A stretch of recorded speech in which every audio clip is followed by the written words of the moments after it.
Republic বাংলার হাতে এই এক্সক্লুসিভ তথ্য এসেছে সূত্রের, আবারও বলছি সর্বোচ্চ সূত্র থেকে যে খবর আমাদের কাছে এসেছে সে খবর খুব ইন্টারেস্টিং। কি হয়েছিল ভেতরে এটা অনেকের জানার খুব ইচ্ছে, যে এই মুহূর্তে যে জিনিসগুলো দেখছি ভেতরে কি চলছিল আমি সেটা ব্রেকিং নিউজ হিসেবে এই মুহূর্তে আপনাদের সামনে রাখবো। মমতা বন্দ্যোপাধ্যায় তিনি হন্তদন্ত হয়ে, সেই ছবিটাও আমি পাশে চালানোর জন্য বলবো, লাউডন স্ট্রিটে মমতা বন্দ্যোপাধ্যায় তিনি হন্তদন্ত হয়ে দেখবেন গাড়ি থেকে নামলেন, এবং তিনি গাড়ি থেকে নামলেন যখন আমি বলবো ব্রেকিং নিউজটা চালানোর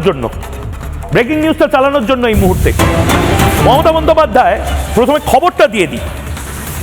মমতা বন্দ্যোপাধ্যায়ের জিম্মায় প্রতীক জৈনের ফোন এবং ল্যাপটপ, আইফোন এবং ল্যাপটপ, 50 জন পুলিশ কর্মী নিয়ে আইপ্যাক অফিসে ঢোকেন মমতা বন্দ্যোপাধ্যায়, এবং সমস্ত ল্যাপটপের ডকুমেন্টস যেটা ছিল ল্যাপটপের মধ্যে সেই ল্যাপটপটা তিনি নিয়ে চলে যান।